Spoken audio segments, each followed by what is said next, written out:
नमस्कार, आप देख रहे हैं एबीएस स्टार न्यूज। आपके साथ मैं अंजलि आप सभी का स्वागत करते हैं हमारे उत्तर प्रदेश के बुलेटिन अपना उत्तर प्रदेश में। पहली खबर शाहजहांपुर से है, जहां पर आपको बता दें कि व्यापारियों ने विरोध प्रदर्शन किया है। दरअसल जीएसटी बढ़ने के चक्कर में ये विरोध प्रदर्शन किया गया है। आपको बता दें कि उद्योग व्यापार मंडल की ओर से खिड़नीबाग चौराहे पर शहीद स्तंभ के पास ही धरना प्रदर्शन किया गया है। ये विरोध प्रदर्शन केंद्र सरकार की ओर से कपड़े और जूते और साथ ही स्टेशनरी सामग्री के जीएसटी बढ़ाए जाने के खिलाफ किया गया है। व्यापारियों ने बताया कि कोरोना काल के कारण ही व्यापारी वर्ग पहले से ही आर्थिक तंगी से जूझ रहा था। ऊपर से केंद्र सरकार की तरफ से जीएसटी दरों में लगातार बढ़ोतरी की जा रही है। पिछले दिनों केंद्र सरकार की तरफ से ये बढ़ोतरी की गई थी और कई चीजों पर 5% से 12% की बढ़ोतरी की गई थी, जिसके कारण आपको बता दें कि जिसके कारण व्यापारी वर्ग पर इसका काफी असर भी देखने को मिल रहा है। जीएसटी लागू होने के बाद से ही बाजारों में रौनक चली गई है। मंदी का असर भी बाजारों में आज भी बना हुआ है। सरकार की ओर से इस तरह से जीएसटी की दरों को बढ़ाना सरासर गलत है। व्यापारियों ने कपड़े, जूते और स्टेशनरी सामग्री और साथ ही इन्वर्टर पर बढ़ाई गई जीएसटी दरों को तत्काल वापस लेने की मांग भी की है।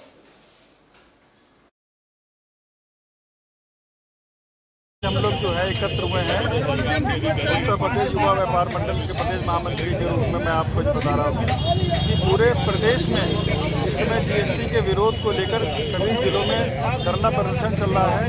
जो केंद्र सरकार ने जीएसटी हम लोगों के ऊपर लादा है, ये अंततः सभी लोगों पर महंगाई बढ़ाने वाला सिद्ध होगा। जो चीज़ आज की तारीख में 5% टैक्स के साथ मिल रही है, वही वस्तु हमें फिर 15% टैक्स के साथ मिलेगी, तो 15% महंगाई आम उपभोक्ता के ऊपर भी बढ़ेगी। एक दिवसीय धरना है, इसमें जो सरकार ने जीएसटी बढ़ाई है उसका हम लोग सारे व्यापारी विरोध करते हैं और अगर जीएसटी कम नहीं हुई तो इसके आगे रणनीति बनाई जाएगी। फिलहाल तो ये आज एक दिन का धरना दिया जा रहा है ताकि सरकार सचेत हो और हम लोग। अगली खबर मथुरा से है, जहां पर आपको बता दें कि मथुरा की कोशिकला में बीते दिनों सामूहिक दुष्कर्म की वारदात को अंजाम दिया गया था, जिसके खिलाफ विरोध प्रदर्शन भी शुरू हो गए हैं। दरअसल आपको बता दें कि वृंदावन के ब्राह्मण समाज में भारी आक्रोश है। इसको लेकर के नगर के समस्त ब्राह्मण संगठनों ने सोमवार को राम रमन रीति मार्ग पर स्थित परशुराम पार्क में मौन धरना प्रदर्शन किया है। साथ ही दोषियों के खिलाफ बड़ी कार्रवाई और पीड़ित बिटिया को आर्थिक मदद देने की भी मांग की गई है। इसके संबंध में ही डीएम और एसएसपी के नाम का एक ज्ञापन कोतवाली प्रभारी को सौंपा गया और ब्राह्मण संगठनों ने इस जघन्य और शर्मनाक घटना की कड़ी निंदा की है। निंदा करते हुए कहा कि दोषियों को जल्द से जल्द फांसी की सजा दी जाए और पीड़िता को सरकारी नौकरी के साथ ही 50 लाख रुपए का मुआवजा भी मिलना चाहिए। साथ ही चेतावनी दी है कि पीड़िता बिटिया को जल्द से जल्द न्याय मिले, नहीं तो वो उग्र आंदोलन करेंगे।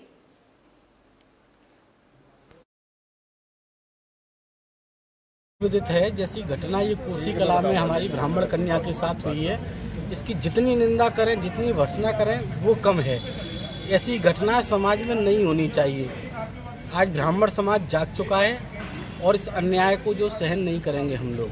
हमने शासन प्रशासन से ये मांग रखी है अति से अति शीघ्र जो गिरफ्तार हुए हैं, ऐसा बताया जा रहा है कि 3 लड़के थे लेकिन 2 अभी गिरफ्तार हुए, ऐसा मेरे संज्ञान में है।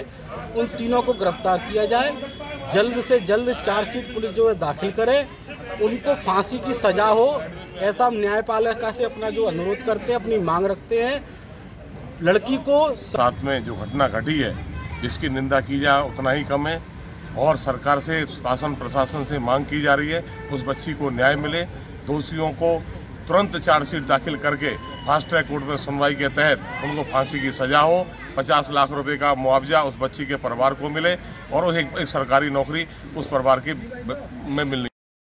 अगली खबर उत्तर प्रदेश के महोबा से है, जहां पर आपको बता दें कि महोबा में लिंग भेद और घरेलू हिंसा के मामले को लेकर के प्रदर्शन किया गया है। वहीं इस प्रदर्शन में आपको बता दें कि दरअसल ग्रामोन्नत संस्थान की ओर से पत्रकारों के साथ एक कार्यशाला आयोजित की गई थी, जिसमें कार्यक्रम के दौरान ही डॉक्टर अरविंद खरे ने अपने संबोधन में कहा कि सामाजिक ढांचे और व्यवस्था के चलते ही महिलाओं को समाज में आर्थिक, शैक्षणिक और पारिवारिक और व्यक्तिगत विकास के अवसर कम ही मिल पाते हैं। इसी क्रम में क्रिया परियोजना की कोऑर्डिनेटर कल्पना खरे ने कहा है कि सामाजिक भेद और लिंग भेद न करते हुए अधिकार दिए जाने चाहिए। ग्रामोन्नति संस्थान की ओर से 25 नवंबर से 10 दिसंबर तक चलाए जा रहे इस महिला हिंसा विरोधी अभियान का खासा और ग्रामीण क्षेत्र में किशोरियों और महिलाओं के बीच इसका असर भी देखने को मिला है।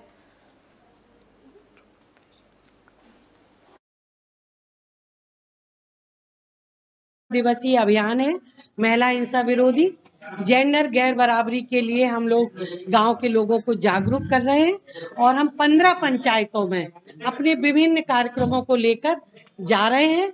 नुक्कड़ नाटक है, फड़ है, पोस्टर है, हमने गांव में दीवार लेखन भी करवाया है ताकि लोग उसको देखें और समझें कि आज महिलाएं और लड़कियां किसी भी क्षेत्र में पीछे नहीं है, उनको भी बराबरी से आगे आने के मौके और अवसर देना चाहिए। महिलाओं को आगे लाने के मामले में बहुत तरह की गतिविधियां करते हैं, लेकिन ये एक विशेष गतिविधि है जो महिला हिंसा पर हम लोग फोकस करके करते हैं और इसका मुख्य उद्देश्य है कि महिलाओं पर जो हिंसा होती है, जो भेदभाव होता है, जो उनके साथ गैर बराबरी की बातें होती हैं, जो कानून में जो चीज़ें मिलना चाहिए नहीं मिल पाती हैं, वो उनको मिले और इसके लिए एक सामाजिक जागरूकता पैदा हो, लोगों में एक भाव। कोरोना वायरस के नए वेरिएंट ओमिक्रॉन के आने से सरकार ने निर्देश जारी किए हैं और सरकार की जो सख्ती है वो भी बढ़ा दी गई है। दरअसल आपको बता दें कि इस वेरिएंट के आने के बाद से सरकार की ओर से लगातार कड़ाई बढ़ती जा रही है। वहीं विदेश से आने वाले लोगों की अब पैनी नजर रखी जा रही है लोगों पर। वहीं ऐसे में धर्मनगरी वृंदावन में 4 विदेशी लोग कोरोना पॉजिटिव पाए गए हैं, जिनमें से मथुरा जिले में भी हड़कंप मच गया है। स्वास्थ्य विभाग अलर्ट मोड पर आ गया। वहीं स्वास्थ्य विभाग की ओर से जहां 4 कोरोना पॉजिटिव विदेशियों को होम आइसोलेट कर दिया गया है, वहीं ये लोग जहां जहां घूमे हैं ऐसे स्थानों पर रहने वाले और उनके संपर्क में आए हुए लोगों की भी सैंपलिंग की जा रही है। ऐसी कड़ी में सोमवार को सीएससी प्रभारी डॉक्टर स्वाति जाड़िया के नेतृत्व में टीम की ओर से इस्कॉन मंदिर के पास विदेशियों के ठहरने वाले स्थानों पर लोगों की भी सैंपलिंग की गई है।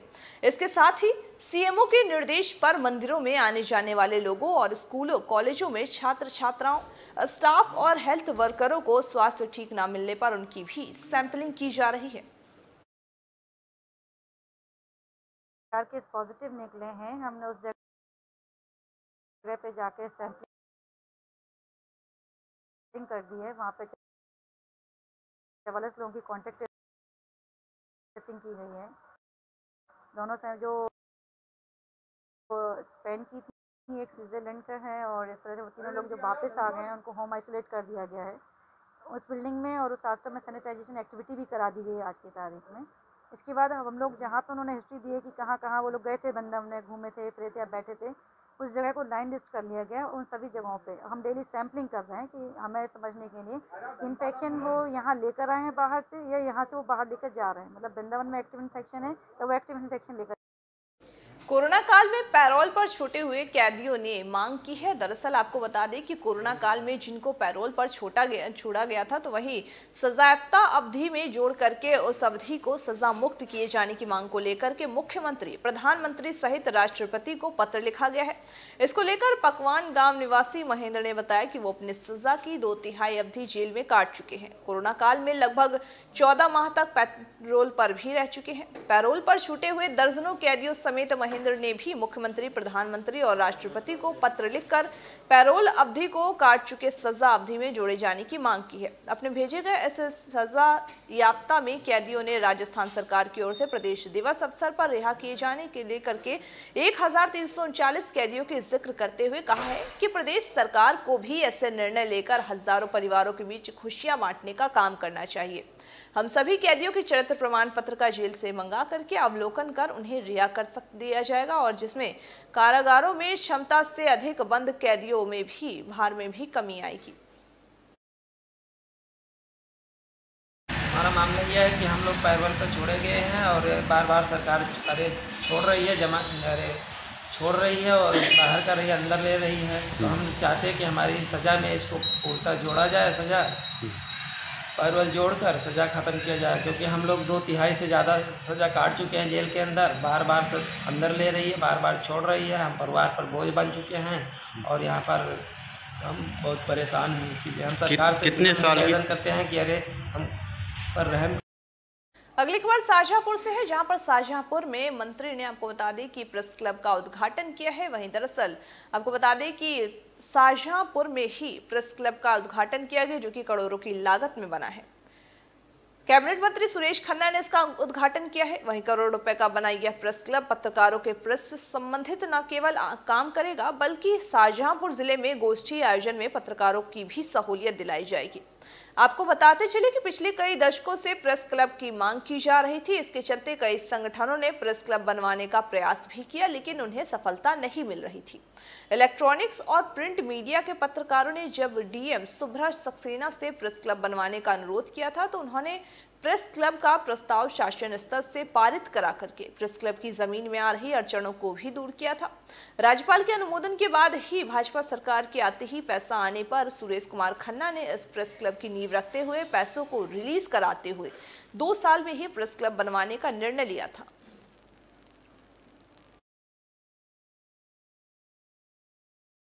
पत्रकारों को बहुत बहुत बधाई। Electronic media, print media, freelancer और सभी प्रकार का जो मीडिया से संबंधित लोग हैं, सभी लोगों के लिए ये सौगात उत्तर प्रदेश भारतीय जनता पार्टी की सरकार के माध्यम से आप लोगों को समर्पित की गई है। अब इसकी प्रतिष्ठा को बनाना, बढ़ाना ये आपका काम है। ये हर प्रकार का प्रेस से संबंधित काम यहाँ पर बीते दिनों यूपी टेट की परीक्षा का पत्र जो था वो लीक हो गया था, जिसकी वजह से परीक्षा रद्द की जा गई थी, जिसकी वजह से ही छात्रों में काफी उदासी देखी गई थी और छात्र काफी परेशान भी हुए थे। इसी को लेकर के एनएसयूआई के छात्र नेताओं ने सोमवार को आगरा विश्वविद्यालय के खंडारी कैंपस में यूपी के शिक्षा मंत्री का पुतला फूंक कर अपना विरोध प्रदर्शन जताया है। छात्र नेताओं का कहना है कि भाजपा की सरकार छात्र छात्राओं के भविष्य के साथ खिलवाड़ कर रही है। परीक्षा होने से कुछ ही घंटों पहले ही पेपर आउट हो जाता है। बहुत सारे परीक्षार्थी बाहर से आए हैं जिनके लिए कोई इंतजाम नहीं किया गया है। इस परीक्षा के लिए उन्होंने अन्य परीक्षाओं को छोड़ दिया, लेकिन पेपर आउट हो गया, जिसकी वजह से उनके भविष्य के साथ खिलवाड़ हो रहा है। ऐसा खिलवाड़ बच्चों के भविष्य के साथ आखिर कब तक होता रहेगा, ये एक बड़ा सवाल। इसी को लेकर के शिक्षा मंत्री का पुतला फूंका गया है।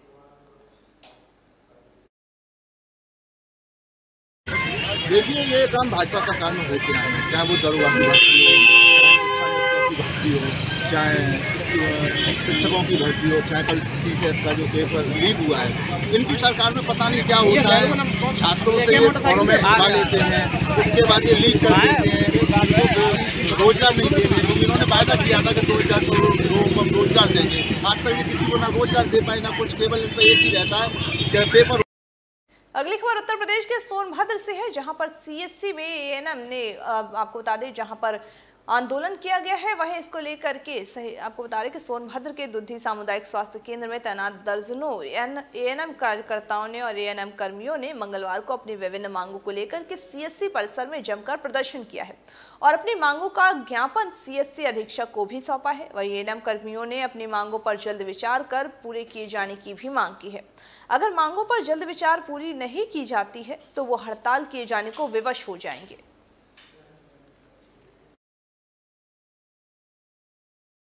इन लोगों ने कहा है कि लगातार हम सारे छुट्टियों से लेकर अतवार तक भी लगातार महीने भर हो गया करते हुए, तो उनका कहना है कि कम से कम हफ्ते में 1 दिन का हमको अवकाश दिया जाए, जिससे हमारे घरेलू काम हैं, कपड़े लत्ते भी होते हैं, धुलने होने हैं, बहुत सी चीज़ें होती हैं जो पर्सनल ज़िंदगी के लिए ज़रूरी है। सर, हम लोग का मामला है मतलब सारी एएनएम, मैं जिला अध्यक्ष एएनएम हूँ, जो हर जगह सभी एएनएम की समस्या है कि मतलब हम लोग का टीकाकरण संडे को भी किया जा रहा है।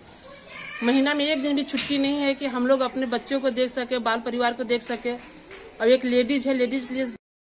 अगली खबर उत्तर प्रदेश के हापुड़ से है, जहां पर रफ्तार का कहर देखने को मिल रहा है। जहां पर आपको बता दें कि टैंकर ने एक स्कूटी को टक्कर मार दी है और उस टक्कर में एक स्कूटी सवार की मौत हो गई है। हापुड़ में एक बार फिर तेज रफ्तार का कहर देखने को मिला, जहां तेज रफ्तार अनियंत्रित कैंटर ने स्कूटी सवार दंपत्ति को टक्कर मार दी, जिससे महिला की मौके पर ही मौत हो गई। उसका 2 वर्षीय पोता भी गंभीर रूप से घायल हो गया है, जिसको उपचार के लिए नजदीकी अस्पताल में भर्ती कराया गया। दरअसल बता दें कि मामला धौलाना थाना क्षेत्र के पिलखुआ चौराहे का बताया जा रहा है, जहां दंपत्ति अपने 2 वर्षीय पोते को लेकर के स्कूटी पर कहीं जा रहे थे कि तभी अनियंत्रित कैंटर ने उन्हें टक्कर मार दी, जिससे तीनों नीचे गिर गए। बताया यह भी जा रहा है कि हादसे में महिला की मौके पर ही दर्दनाक मौत हो गई है, जबकि दोनों घायलों को स्थानीय लोगों ने नजदीक के अस्पताल में भर्ती कराया है। वहीं पुलिस पूरे मामले की जांच पड़ताल में जुटी हुई है।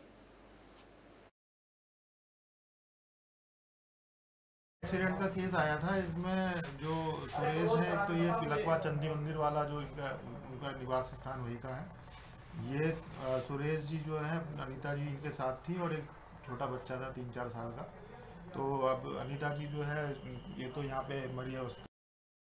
अगली खबर आपको बता दें, जहां पर चोरों ने ताला तोड़ करके सामान गायब कर दिया। आपको बता दें कि जहां पर चोरों का कहर और आतंक जो है वो अपने चरम पर है। चोर अपना आतंक मचा रहे हैं। वहीं अजगैन कोतवाली के गांव अजगैन शादी में गए हुए एक परिवार के घर पर चोरी की वारदात को अंजाम दिया गया है, जहां पर मेन गेट का ताला तोड़ करके लाखों रुपए और साथ ही जेवर व 80,000 की नकदी भी पार कर ली गई है। पीड़ित ने इसकी सूचना पुलिस को दी। वहीं पुलिस पूरे मामले की छानबीन में जुटी हुई है और गांव के 2 लोगों को पकड़कर पूछताछ के लिए भी ले गई है।